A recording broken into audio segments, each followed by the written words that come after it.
All right, everybody, settle down. So, to remind the audience, last we left off, we woke up on Thursday morning, and we immediately connected with Kaneeka and Avery to try to find Stella, because she's missing, and that's concerning. So we went to the church, where we found out that Pastor Daniel is also an animal talker. We went to the library and checked in with Oscar, where we got invited to have a physical by Dr. Kelly. And we also went to the diner to see the miners striking.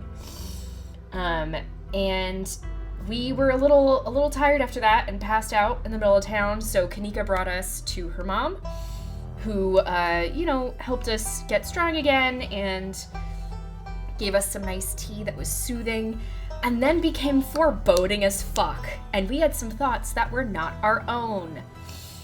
Color me terrified. And now we're out of the tea room, and we're about to have a physical with Dr. Kelly. Is there anything anybody thinks I missed that you want to mention for our little recap, because we don't have one from the game? We haven't seen Gretchen. And there's a goat in the greenhouse. There's a goat in the greenhouse. They kicked out Dustin's mom.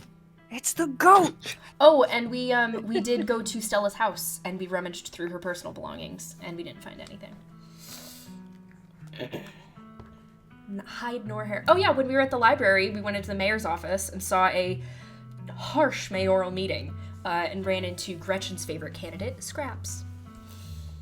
And I think that's where we're popping back in. As a reminder, the blood spatter around the screen is a reminder of the years that we lost in the last chapter. It isn't long before you find yourself outside of Dr. Kelly's clinic, its secrets enticing you to find a way in. Even at the bottom of the hill, you can already feel the presence. It's like a magnet has been fixed to your ribcage, gently tugging you forward, guiding you towards whatever emits this compulsive frequency. It's time for your checkup. Ooh. I'll ask a woodland creature how I'd get in the house. You quickly glance around, eyes trained on the underbrush. A flash of a striped tail grabs your eye immediately. Can I help you, Buster? Hey there, if you were trying to break into that house at the top of the hill, how would you do it? What? Just 'cause I've got little hands and go through people's trash, I'm supposed to know how to break into places? There's a hill that'll take you right to that big flat roof thing. Sometimes the humans leave the windows open there, and I go inside. Don't tell them, okay? I like to sleep with their big piles of cloth. It's one of my few joys in life. He leaves as you turn back to look at the clinic. A dull throb sets in your knees. There's no way you're doing that. You have your way in. I'm just gonna go in through the clinic door. No one will see me. You found at times that if you haven't wished to be seen, there's been nothing stopping you from remaining hidden. Graveyards, abandoned buildings, old tunnels. You've been in all sorts of strange and unusual places without incident. And for some reason, tonight, Dr. Kelly's clinic feels no different. You haphazardly make your way up the old wooden stairs of the clinic's wraparound porch, taking steps in strange patterns. To an outside observer, you might appear to be drunk, but there's an unconscious method to your conscious madness, though even you would be hard-pressed to describe it. There's no creak or moan of ancient wood as you make your way to the door. Silence. You push the door open slowly and slip in. You can see the doc at a desk in some room down the hall. She hasn't noticed you. You shut the door silently, watching her closely. You're in the clinic, free to explore as you please. Or rather, you're free to explore as you please. You can feel that odd sensation again, the nagging pull of whatever it was that wanted you to find it. You're here now, and it knows you're here. And you know exactly what it is. Another stone carving, eager to show you its secrets. You've been caught by its gravity, an overwhelming curiosity guiding you around a corner and towards a dark doorway under the stairs. It's been left ajar, as if inviting you to enter. Turn on the lights. The lights click on. You're in the morgue.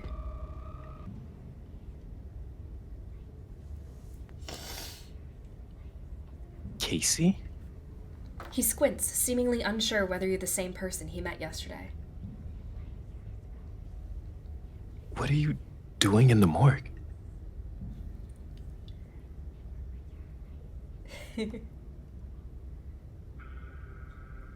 Am I interrupting something? No.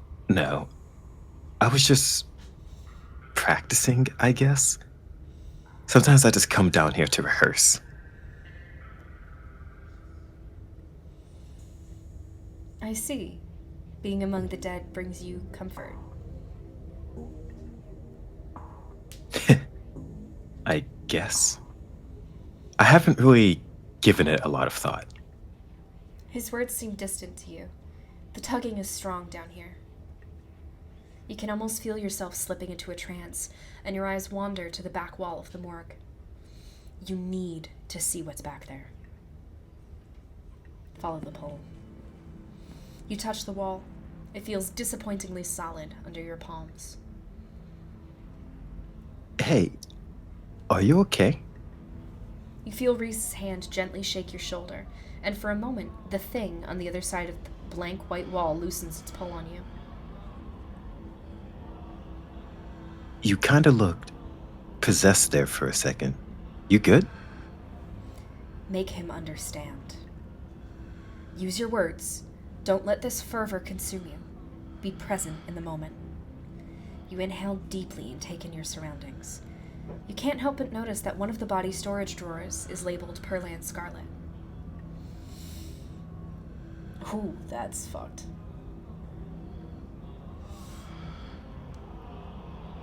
Why, wall? Need see thing but wall stand in way. I love that one, but I'm not gonna pick it.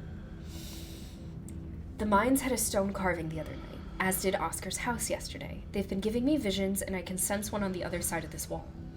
I need to see it. Reese glances back at the wall. You're really serious, aren't you? This is probably a bad idea, but if you really need to get back there, I'm pretty sure there's an emergency axe somewhere upstairs. I just need to get the dog out of our hair. Should take 2 seconds. Get the dock out of our hair? Yeah. If I say I'm sick and need something, she'll drop whatever she's doing and do it for me. Surefire way to get her out of the house. And most of the time it's true anyway.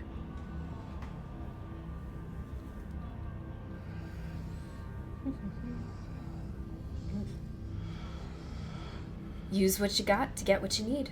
No shame in that. Exactly.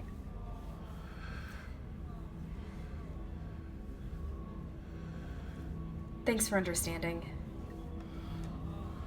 Don't mention it. If there's anything I can if there's anything I can do actually to be helpful, I'm happy to help. Be right back.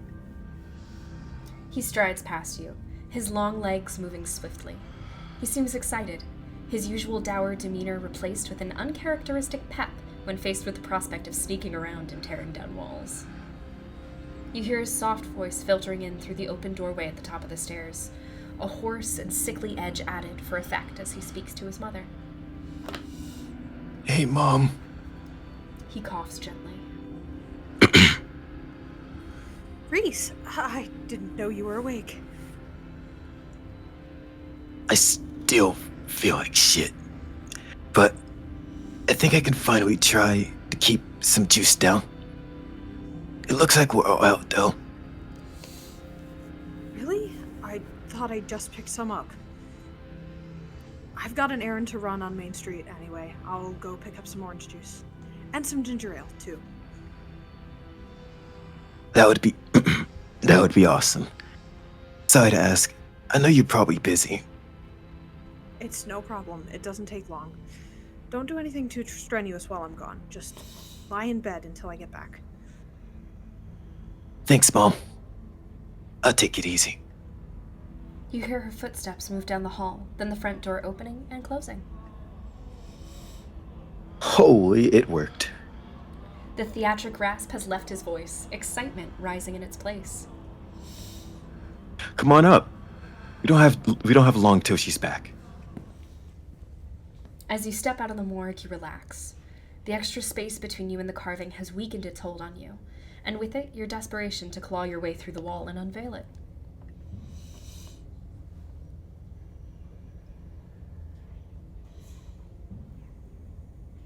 It's one of those emergency fire axes, so it should be pretty obvious where it is. Though, I'm not sure where she would be keeping it. I'll show you around. Let's try the doc's office first. You make your way to the door of her now vacant office. I don't see an axe here. He's right. A cursory glance reveals nothing but stacks of paper and cabinets of medical supplies. But something on the desk catches your eye. Some sort of records, with your family's name on them. I gotta read the files, right? I gotta read the files. Reese stops in the doorway, turning to watch as you leaf through the documents. Find something interesting? They're your family's death certificates. I gotta read some of these. Let's see. Edwardines.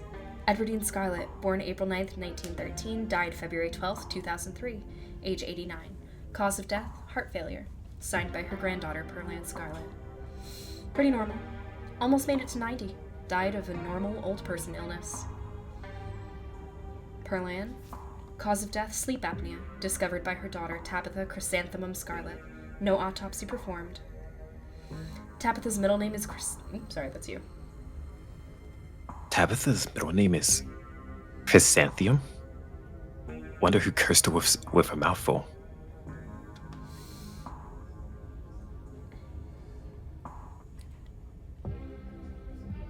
I feel like that was forbidden knowledge. Let's see, Enoch. Enoch Scarlet, born September 9th, 1887, died August 20th, 1857, age 69. Cause of death, fall from cliff. This one has a coroner's report attached. Organ sustained impact injuries, lacerations to the neck and body consistent with fall from great height. Whoa. An actual autopsy report. Looks ancient. Others. You quickly flip through a few other Scarlets whose names aren't quite as familiar. Theodore Scarlet, born May 24th, 1890, died 1918, age 28. Cause of death, crushed in mine collapse, body not recovered. Signed by his brother, Enoch Scarlet. Joseph Scarlet, born April 1914, died June 7th, 1944. Louis Scarlet, born August 1920, died June 6th, 1944. Both killed at Normandy in the line of duty. These must have been Edwardine's brothers. Certificate of fetal death, infant boy, Andrew Charles Scarlet. Delivered April 3rd, 1945. Stillbirth. Mother, Edwardine Scarlet. Cause of death, complications during birth. No doctor present. Home burial. Alexandra Scarlet, born December 12th, 1947, died August 20th, 1957, age 9. Missing, presumed dead. Signed by mother, Edwardine Scarlet. Alexandra, the owner of the doll. So she went missing. Mary Bell Scarlet, born September 3rd, 1946, died October 30th, 1963, age 17. Cause of death, complications during childbirth. Signed by mother, Edwardine Scarlet. Whoa. That's a lot of kids to outlive. Reese's eyes flick up to the doorway, and a second later you hear the sound of the front door handle being turned. His hand is on your shoulder before you even register what's happening, and you're pushed back and out of view of the front door. Shit. I'm not supposed to be here. We gotta hide. He hurries to the closet door, motioning you inside. You slip past him and squish yourself into what little space is available in the nearby nearly full closet. Reese is close on your heels. Oh, let him in. You let him in. Together you listen as the doctor makes her way to some room deeper into the clinic. In the silence of the tiny closet, every breath seems too loud, as if you could expect Dr. Kelly to hear it from wherever she was across the house. We better wait a second, just in case. Oh my god, this is not the time. I'm gonna quietly wait for the danger to pass. The two of you stand in tense silence, both crammed into the suffocating closet, taking shallow breaths as if she could hear you breathing from the other side of the building. But the footsteps soon return. Dr. Kelly makes her way back towards your hiding place, creaking floorboards broadcasting her location all the way to the hallway just outside your hiding spot.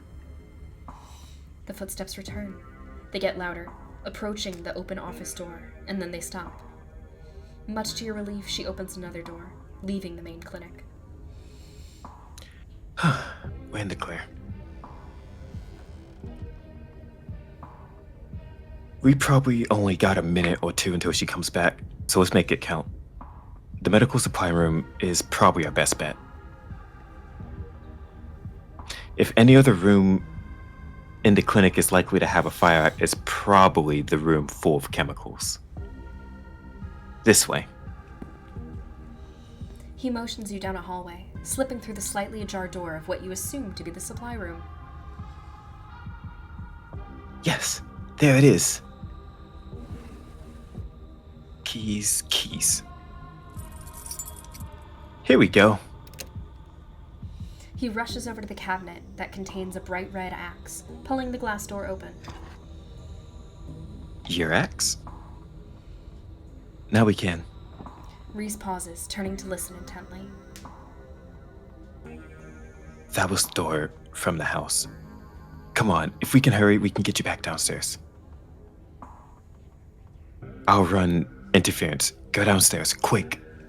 You can hear her approaching now, floorboards creaking in the hallway on the other side of the office. You follow Reese's instructions, once again starting down the basement stairs, letting the pull of the stone carving guide you back to the morgue. Dr. Kelly's voice filters down from above. I was right. We did already have juice. It was just in the back of the fridge. But there's no harm in having extra. What are you doing in the clinic? I thought I told you to go rest. Oh, I'm just gonna chill in the morgue. I got my speakers, so if you hear some weird sounds, that's just my music. I'll be sure to put in earplugs to drown out all that industrial clanging you listen to. You know, I'm not the biggest fan of you spending time down there. It can't be good for your mental health to hang out in a refrigerator for corpses. Do you at least have a blanket this time? Yeah, I'll be fine. It's just a change of scenery. My room feels too claustrophobic right now. Okay. I'll let you know when it's time for dinner. You hear the door close and the sound of Reese descending the stairs to join you in the fluorescent lit room below. Hey.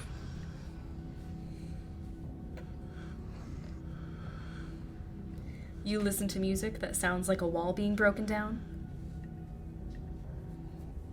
Of course I do. I'm sad all the time. Glad my taste in music is finally coming in handy. It's exactly the cover we need. Stop asking questions. It's time to see what's on the other side of the wall. Oh. My choices are removed. Wall now, yes? Have at it.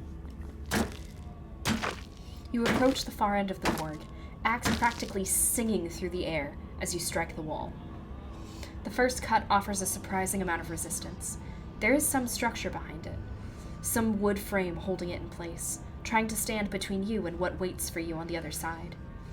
You stagger back from the massive hole in the wall and admire your effort. Holy shit.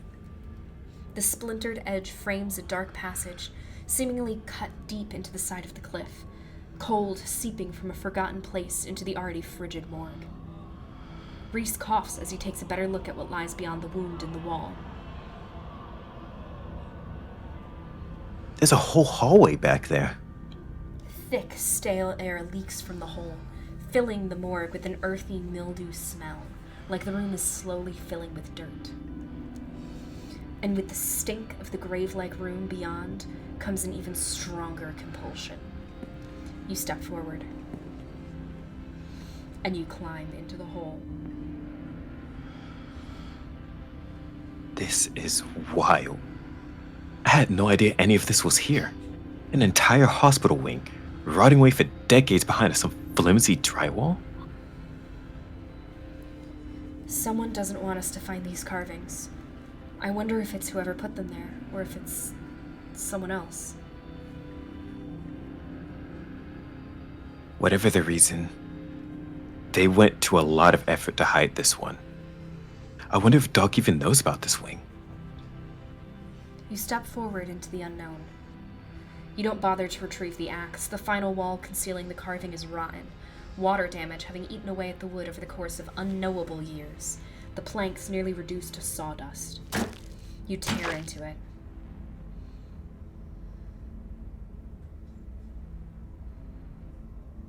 This is Teddy. Enoch, I thought you weren't going to come. I was worried you leave me here forever. They said there's nothing they can do. I'll never use my legs again. Enoch, what am I going to do? Calm down, Teddy. These doctors don't know what they're talking about. I've been doing my own research, and I found us an alternative. We won't have to worry about anything from here on out, I promise. I went to talk to the witch.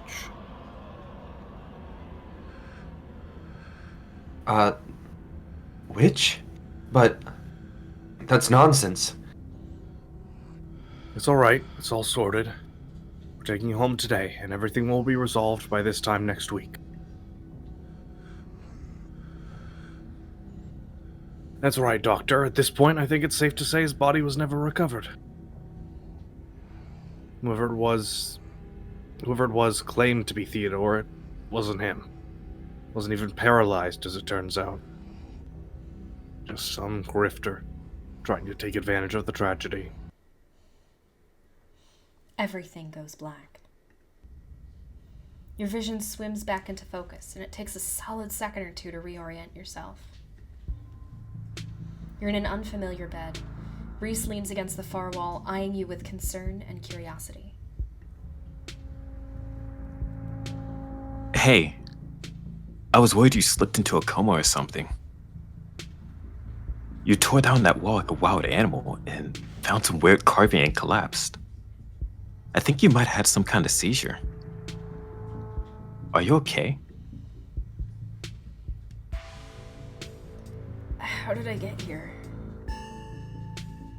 I carried you.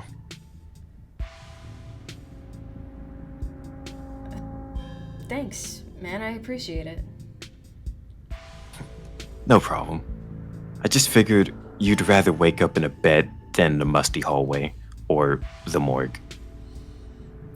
Does Dr. Kelly know I'm here? No, I snuck you back into the house while she was busy with some while she was busy in the medical storage room. Figured you wouldn't want to come to in the morgue. I had, a vision. Like a hallucination? I have those too sometimes.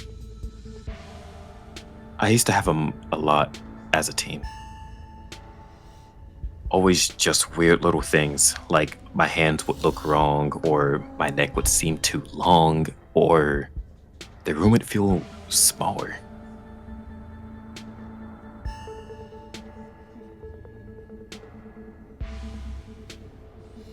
At least one of those death reports is murky. I don't think Teddy died in the mine collapse. My family has secrets. That's a weird thing to cover up, but that's not too surprising. An old family like that usually has at least a few secrets. But hopefully that's just all ancient history.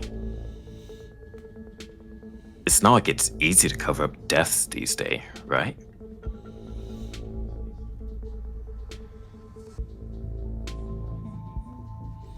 So, what now?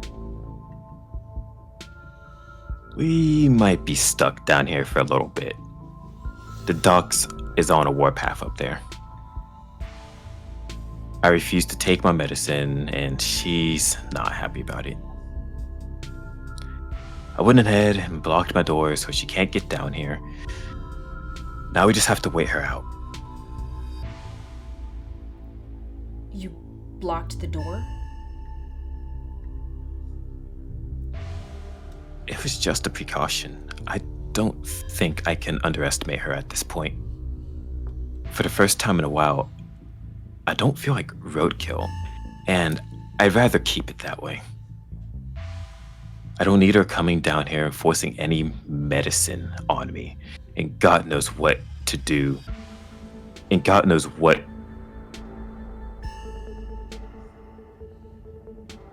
And doing God knows what to you to keep you quiet.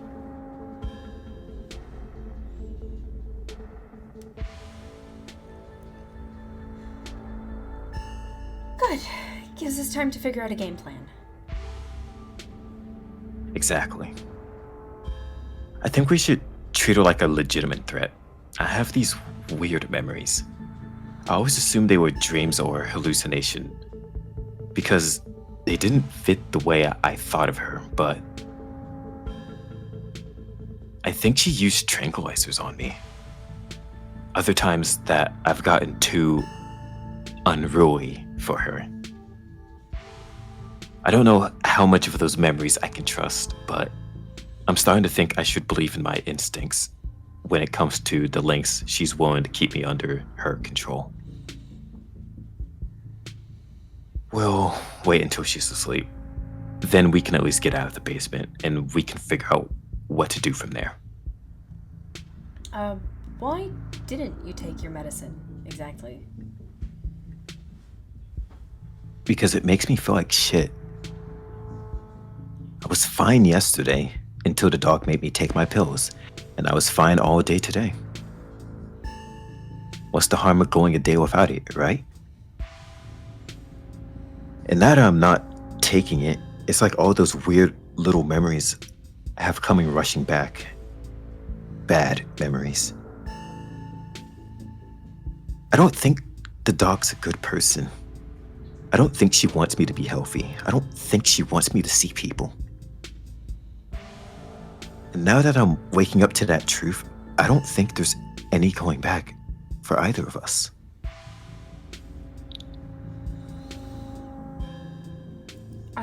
Let's find a distraction until it's safe to leave. A distraction seems like a good idea. As you can probably tell, I'm getting a little jittery.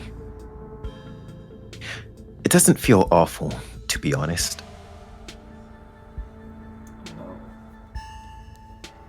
I believe you owe me a showing of Shinochi Deathblood.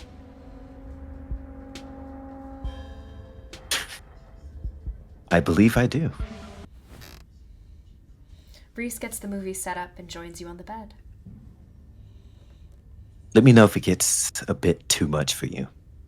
I'm not a great judge on how other people will react to these sort of things I watch, but I definitely don't want you to feel uncomfortable.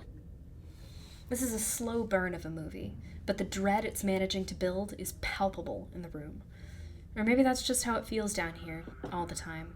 What with the grisly paintings and lack of lighting, cinder block walls, and of course, the fact that its inhabitant has been practically homebound since his teens. I've seen a couple of this other director's film, and they're all interesting. Though this is probably the best introductions to his work. The way it jump cuts to seemingly unrelated TV show recordings, that then wind up tying back to the narrative adds a level of realism and depth to the world that I really find engrossing. It's found footage to its fullest. I can't believe I'll be able to do... Wait. I can't believe I'll be able to just do things from here on out. Like watch movies with another person. Or talk to people. Ever. You can hear the difference in energy now that Rhys hasn't had his daily dose of medicine.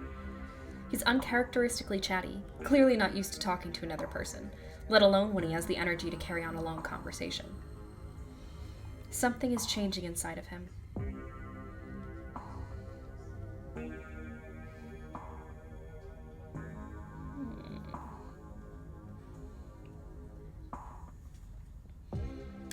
Let's not get ahead of ourselves. First, we have to get out of this basement.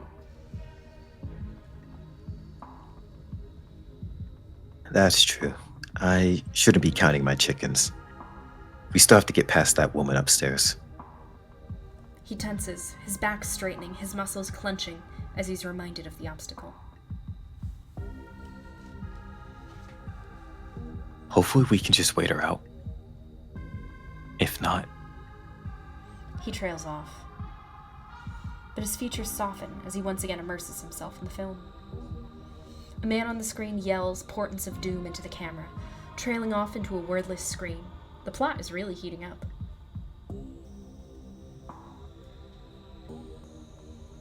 I love that there are all these distinct sort of vignettes, little pockets of horror that affects a small number of people. And only once you start to see how they fit together, you can realize some fundamental horror about the universe.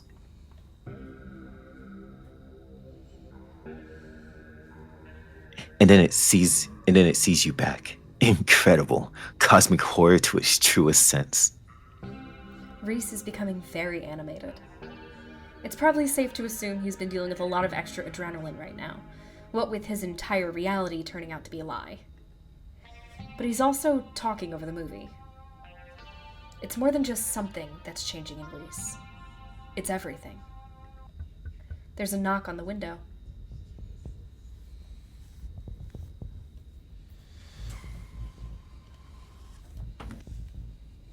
Casey, don't get any closer to that thing.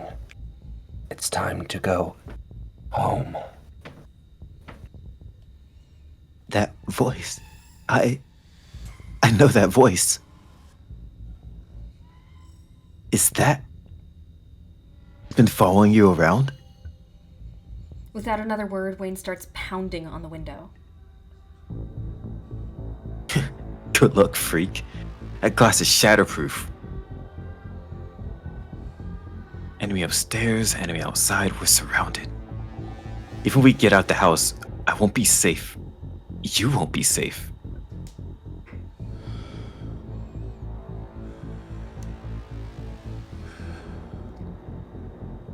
Why did he call you that thing? Because he's some kind of monster. And he wants me dead. Can't you feel that? The murderous intent practically oozing out of him. I'm not weak anymore. I can fight back. I don't have to cower and feel from the people who want to hurt me. I can protect us both, Casey. The window shatters. As Rhys tears at his clothes, paint bubbles out from the canvases, his ghoulish figures peeling themselves out of their two-dimensional worlds, invading yours, crawling up the walls.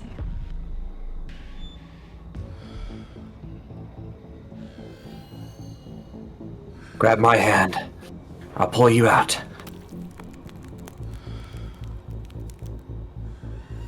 Leave us alone. In a surge of violence, the change that has been brewing inside Rhys finally comes. As it manifests, the broken basement window is sealed off and Wayne along with it. I'm gonna go for the stairs. You've seen enough to know you need to leave. You run up the stairs. The door is blocked by a chair. And then it's blocked by something else too. Try to tear through them. You toss the chair out of the way and do your best to tear through the paintings covering the door. It reforms and generates too quickly for you to claw your way through. Defeated, you turn back to the basement. The remainder of Reese's paintings await their artist's command. It's okay. Stay right there. I can take care of this. Then she won't be able to hurt anyone anymore. I'll be right back.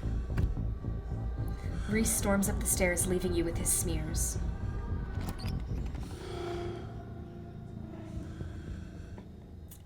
You're not sure who to help. Best to follow Reese and see how things play out. You make your way to the door that beckoned to you. Yesterday. All intrigue now washed away. You know where it leads, and you know what secrets the stone that lurked in the forgotten basement of the clinic had to share with you. Now the clinic holds a new horror. Somewhere beyond the narrow hallway leading from the house proper into Dr. Kelly's office, there's a monster preparing to do something unthinkable. Open the door. You grasp the handle and turn. Duck! I'm gonna duck. You do as she says, ducking out of the way. She shoots. The gun isn't very loud. There's only a pop as the projectile leaves the barrel, whizzing through the air. You turn to see a dart embedded in Reese's chest.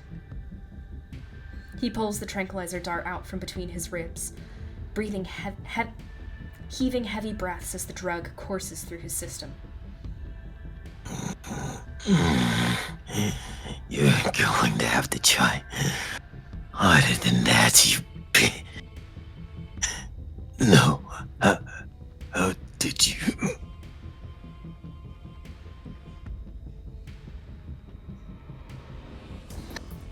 As if you could stop me, you pathetic waste of flesh.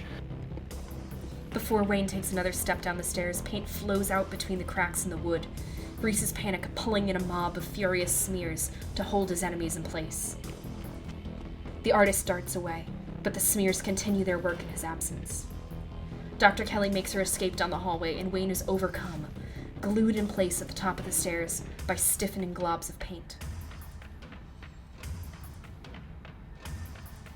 I'm gonna run to a nearby room.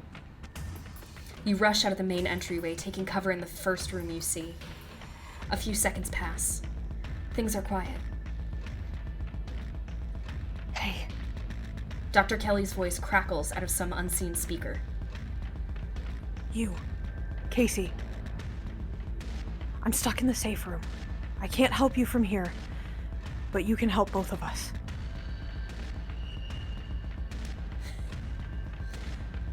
You survived. What's going on? I think you can probably put that together. Now listen to me. You're in the medical storage room, right? I need you to use the black taped key to get into the cabinet and bring me the elephant tranquilizer. It's a bottle labeled carfentanil. Bear tranquilizers clearly aren't gonna cut it anymore. An intercom system. Huh, Doc? Good. You should hear this. Casey, you don't have to do anything she says. I'm not gonna hurt anybody else. Just her. If I don't, you and I both know she's going to shoot me. Both for elephant tranquilizers. Did I hear that right? And shove me back down that basement? Or maybe someplace even worse, and keep killing me every day for the rest of my miserable existence? I feel amazing right now. Better than I ever felt in my life. I'm not dangerous. She's just scared because she knows she's finally She has to finally pay for what she's taken from me.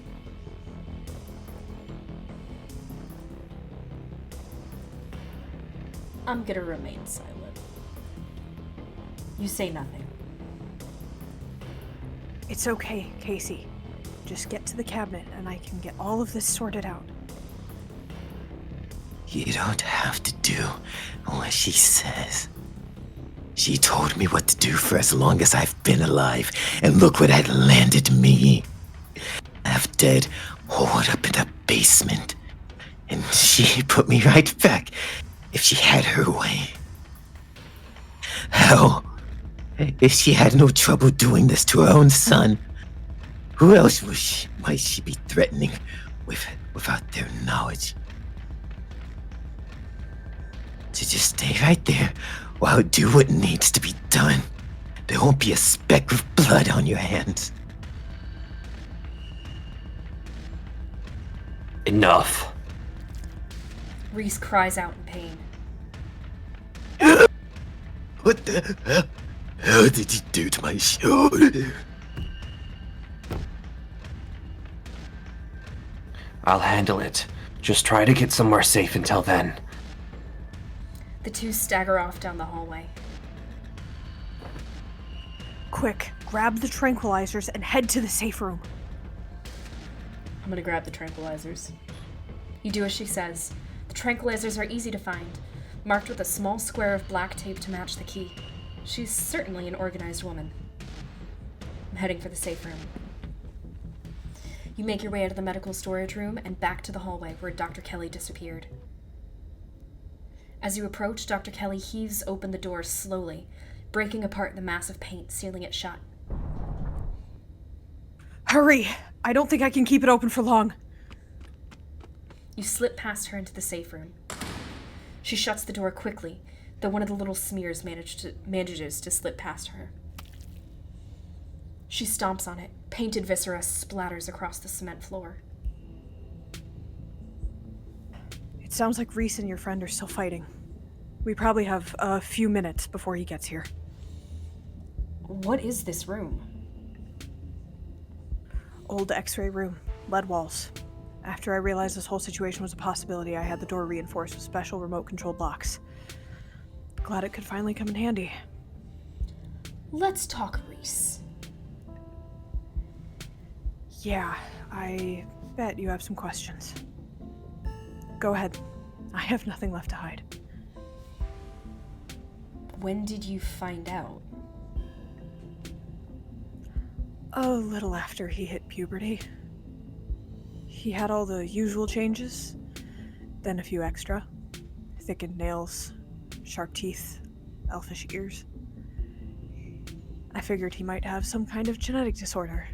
Had him checked out at a few specialists, but there was nothing obviously wrong with him. Then we had an argument, and he changed right in front of me. It was nothing like what he is now, just a couple inches and some facial abnormalities. Enough to be noticeable. I was scared. He could see that. And he stopped.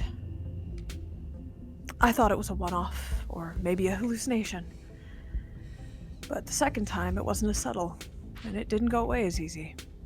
That's when I knew for sure that this was something beyond my realm of expertise. Was his dad similar? A strange little smile creeps onto Dr. Kelly's face. I wish I knew. Reese just kind of happened. I wasn't seeing anyone. I just woke up pregnant one day. I know how impossible that sounds. I'm a doctor, for Christ's sake.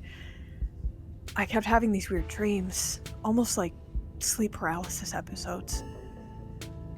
Romantic sleep paralysis episodes. They were actually kind of sweet, but they were just dreams. But then, all of a sudden, my period stopped. I got morning sickness. And roughly 9 months later, Reese. How did he not know what he was? I've been medicating him since he was 12. We've only had 3 incidents like this before. Maybe 4, depending on what counts. This is the worst one by far. He doesn't seem to understand at first that he looks different, and I just make sure to stay on top of his dosages, so he rarely ever does. But I've been preparing for this inevitability. He's an adult now. There's only so much I can do to control him. What is he? At first I thought he was some kind of werewolf. But if he is, he doesn't follow any kind of full moon rules or anything. Silver doesn't do shit to him. And you've seen what he looks like. It's just weird. I almost wish I could examine him while he's fully transformed. I'd be fascinated to know what happens to him, or how his body does it. But he seems pretty hell-bent on ripping my throat out, so I guess that'll just have to remain a mystery. The relationship between you seems so difficult. Yeah, you could say that. He was such a cute kid. When I found out I was pregnant, I was terrified. I didn't know if I'd be ready. But he made me love being a mom. It's not like it was gonna be sunshine and roses forever. No matter what, kids grow up and they change. Sometimes for the worst. This is part of being a mom too. Doing what you can to make sure the child you brought into the world isn't going to go around eating people. How do you know he's dangerous? Well, he wants to murder me, so that's clue number 1. It's not like he's usually a violent kid. He's mostly just sad. But every now and then, we butt heads, and that's usually when this side of him comes out. Imagine if this happens anytime he gets frustrated with anyone.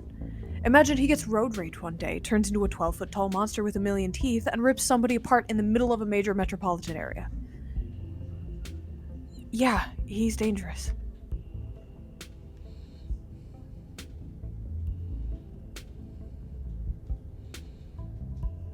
Don't you think it might be a self-fulfilling prophecy?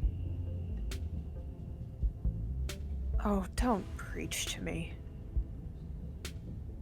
Is he a sweet kid most of the time? Absolutely. And Ted Bundy was sweet to the people he picked up off the side of the road. Didn't mean he didn't go ahead and slaughter them anyway. I know what my son is capable of. So it's my job to make sure he doesn't hurt anybody.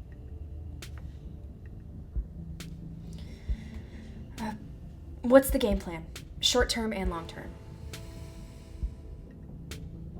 Well, I pump him full of elephant tranquilizers, and then I lock him in here. And then I somehow convince him to see things from my perspective. Then we all live happily ever after. And if you can't? Doesn't really change much. Whether he's a willing captive or an unwilling captive, it doesn't matter.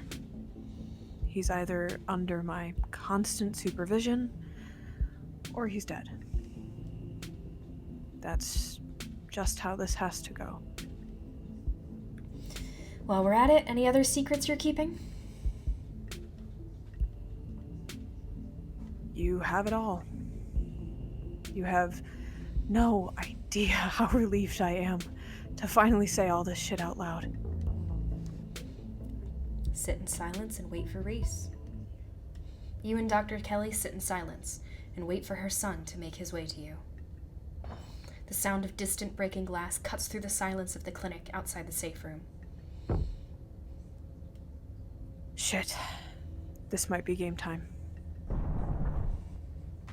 Dr. Kelly opens the door. The two of you stare out into the hallway.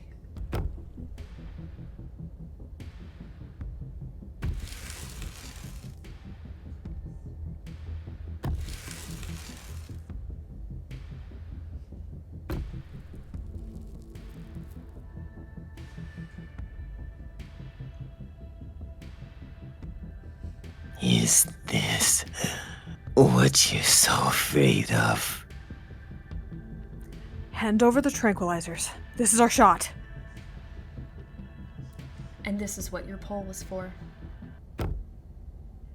You take a cautious step back from the doorway. I'm sorry. Stop messing around and hand them over now! Reese pushes his now massive form into the safe room, staring down at his mother. Reese, I'm so sorry. I'm gonna close my eyes. You close your eyes. There's a loud scream, followed by a crunch and a pop. Then comes the loud splash of organs hitting the ground. You hear another round of crunching and tearing, and then silence. It must be over by now. You open your eyes.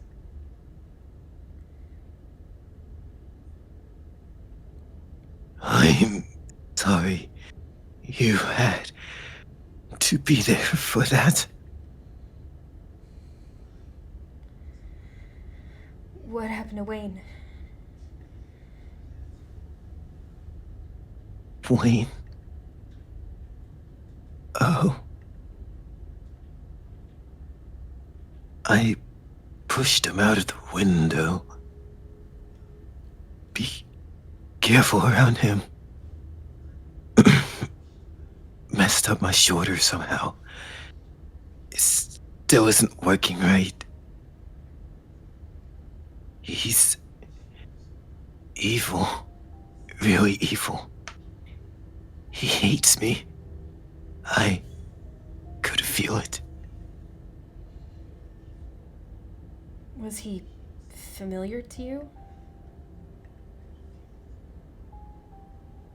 I'm not sure. I thought there was something in his voice that sounded like someone I knew. Someone who isn't real. I'm gonna hug him. You carefully pick your way across the floor, avoiding what little is left of Dr. Kelly's remains, and kneel next to Reese. He stares at you with monstrous but all too human eyes, viscera still dripping from his maw. You lean in and wrap your arms around him. It takes him a moment to react, seemingly shocked at your touch, but he wraps his arms around you. His shoulders shake in your grip. You realize he's crying. And then he breaks out of your embrace and stumbles out of the safe room, his footsteps getting faster and faster as he runs off into his new life. Shell-shocked, you stumble out of the clinic and into the night air. The night is oddly warm compared to the chill of the day. Crickets singing quietly in the sleepy little neighborhood. Everything that happened in the clinic feels almost like a dream, and now that it's over, you realize how little it meshes with your understanding of the world. Go home. It's time to go home. But before you can get far, you're interrupted by the sound of panting and the telltale jingling of dog tags. It's the militia. They've poured out of the woods to stand before you on the road. You were looking for Gretchen, weren't you? We found her and a person. They're by the side of the road a little ways through the woods. They're both fine, but the human wouldn't leave when we tried to make her. Gretchen insisted on sticking by her side, so we'll have to take them to you. We'll have to take you to them. Hopefully, you can use those people words to get them someplace safe. The woods are crawling with those awful creatures. It's not safe anymore. Not even for a human. You are very, very good dogs. Lead the way. Yes, we are good dogs. Hear that, Scraps? I'm not in it for the accolades, Daisy. I just do it to help those who need it. You let the dogs lead you into the wilderness, following on their heels as they take you to Stella's hideaway. Before long, the trees thin, and you find yourself on a steep hill by a two-laned road, lined on one side by sheer rock. And there, sitting on a log, staring mournfully out at the asphalt, is Stella.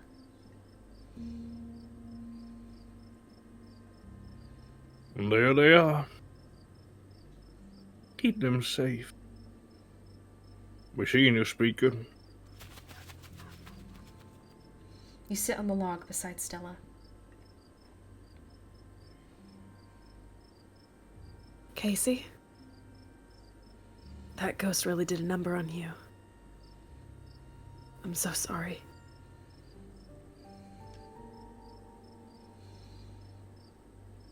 No one could have known what would have happened to me. I guess. And if it helps, I think you look real distinguished. I really missed you today. I missed you too. I'm sorry I was gone. I had to come here. This is where the accident happened.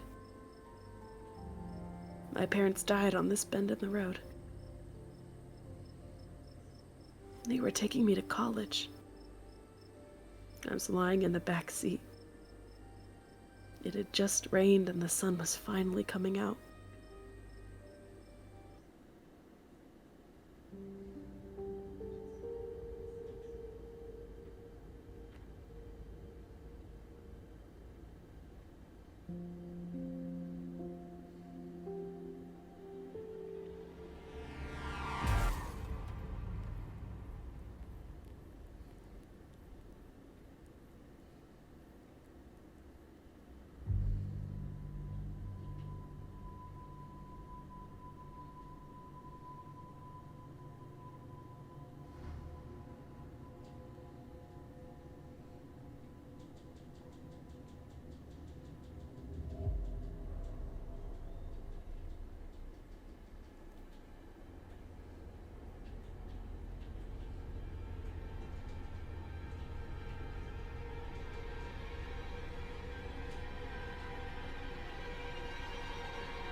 Sorry. I know that's probably a bummer to talk about. It was awful.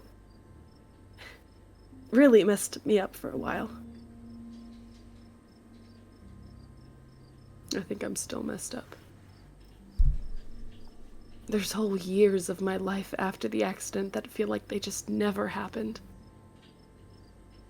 Like every time I try and remember them, it's blank. I have all these videos sitting on my channel that I don't even remember filming. It's scary. At least it hasn't been like that for a while, thank God.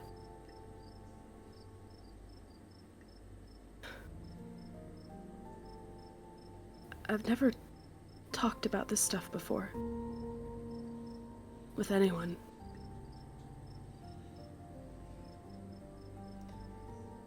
Stella, I'm so sorry. I knew about the crash. I should have put it together. You shouldn't blame yourself for not finding me sooner, or stopping me from running off, or for whatever you're trying to blame yourself for. I should have talked to somebody. I shouldn't have just disappeared on you. You've tried to be there for me the entire time I've known you. I should have just let you in. But if it's not too late, I want to let you in now. The two of you stare out at the road.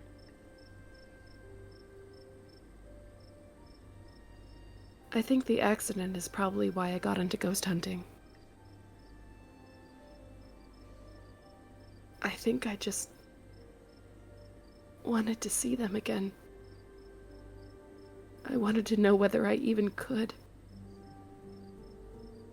I never found anything, so eventually I gave up. Then last night happened. And I ran out here to see if maybe it would happen with them too. Even if it meant seeing the crash again or seeing them all messed up and dead. I just wanted to see them. It's been a whole day. I don't think they're coming. We could always wait a little longer. You both stare up the quiet mountain road. Gretchen pants lazily in Stella's lap. Nothing happens. Nothing continues to happen for a few long minutes.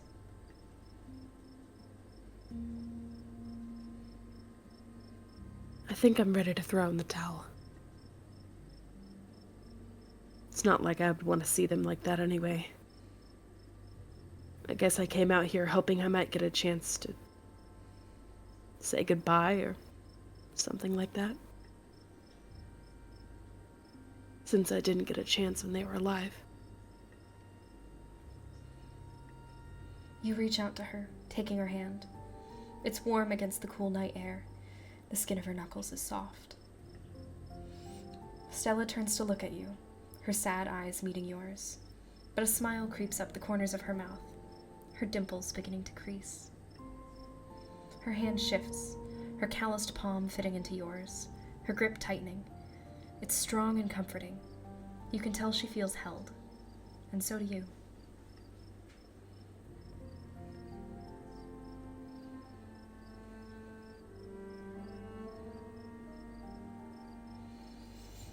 It's good they're not coming. You don't want them to be ghosts. Stella sighs, squeezing your hand. You're right.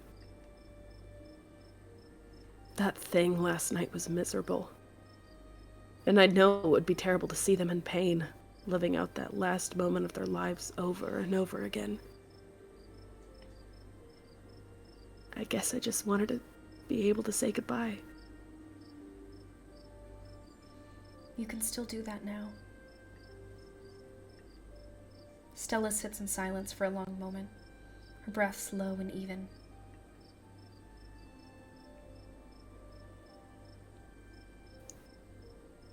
Bye. I love you. Don't worry about me. I'm gonna be fine. She's silent again, as if waiting for a response. But it never comes. But she smiles, a lively glimmer returning to her sad eyes. I kind of felt better. I don't think I realized how much I'd kind of trapped myself in my own head. Thank you for breaking me out of it. She straightens up, stretching her neck. Gretchen hops down from her lap, tags jingling in the quiet night air. I know that, Stretch. That's the time to go home, Stretch. Thank the Lord. I'll be sleeping in my own bed tonight. Thank you, Casey. Talking some sense into this girl. We should probably head back, right? I haven't slept in a day. She doesn't need to hear about this tonight.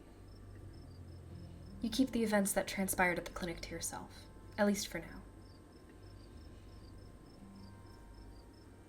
I don't suppose I could ask you to walk me home? I'd love nothing more. You offer her your arm. She smiles, slipping hers into the crook of your elbow.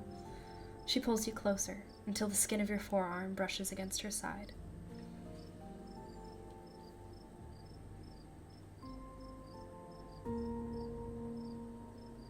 It's about time.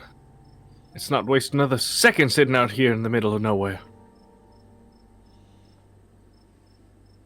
And this is me.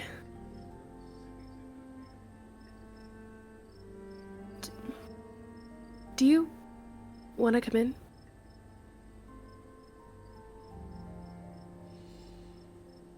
I was hoping you'd ask. I'd love to.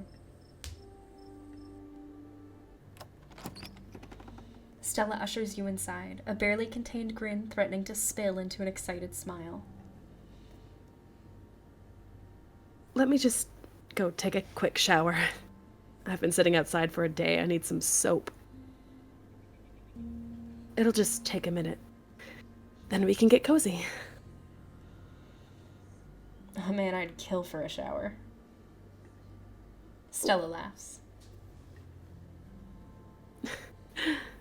Yeah, I'm sure you've built up quite a lot of grime today. It's all yours when I'm done. She hurries off, leaving you and Gretchen in the living room.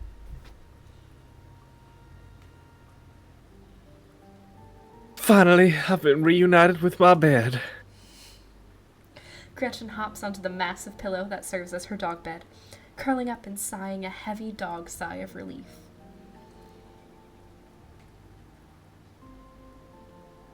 I can catch up on my beauty sleep. But before she has the chance to fall asleep, a heavy knock startles her and you. Gretchen growls. There's someone at the door.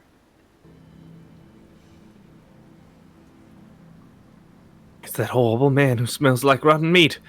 Stella! Stella! Open the door. You summon the bravery to cross the room and open the door. Casey, not going home for the night? He cocks his head, the stained veil over his face fluttering in the night breeze outside. The outside of his clothes are streaked with what you first think might be gore, but you quickly realize is actually paint. There are wide claw marks down his shirt. But he's still in one piece after his altercation with Reese.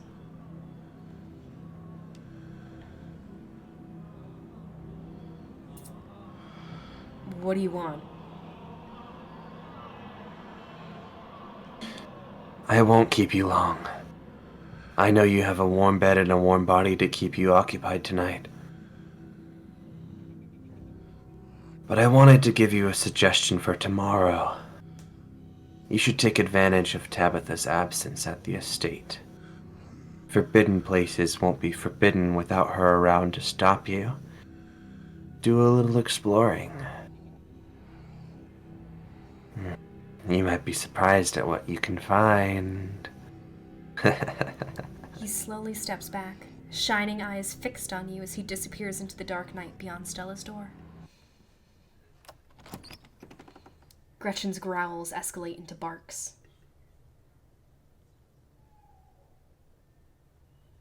Intruder! Monster! Fiend! Oh, Stella, come quickly. There's some disgusting smelling man trying to threaten us! Calm down, Gretchen. Were you just talking to somebody, Casey? Ooh. Wayne stopped by. He's still following you? Are you sure we're safe? I think he's on our side. You think so? I guess that's good. I still don't love the thought of him stopping by unannounced at odd hours of the night, though.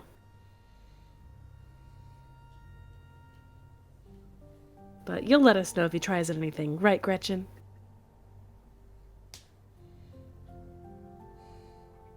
I'll tear out the throat of anyone who dares to break into her, my precious Stella. Been down within biting height, that is. But I can always tear at their ankles until they have no choice. Gretchen snarls, yapping fiercely. That's right, Gretchen. You're the most vicious little geriatric pug there is. You know, the thought of your creepy stalker, whether he's on our side or not, makes me feel a lot better about having you around tonight. It'll be nice to have somebody next to me if I get scared in the middle of the night. Speaking of, I am exhausted. Let's turn in. Oh, right. You said you wanted a shower. Sorry. Head's a little fuzzy from staying up for the past day.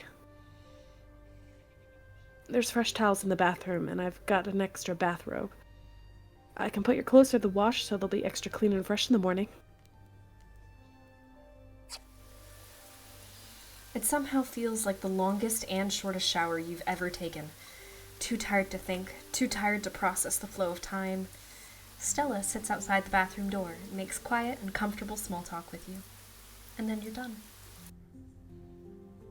You dry off and step into one of her extra robes. So, you coming in? You walk by Stella into her bedroom. She gently closes the door behind you. Sorry I didn't clean up beforehand. You can think of it as getting the authentic Stella experience.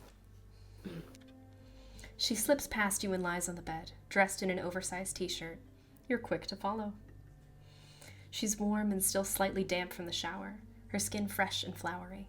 She turns to look at you, smiling, dimples creasing at the edges of her mouth. You could, kiss me, if you wanted to.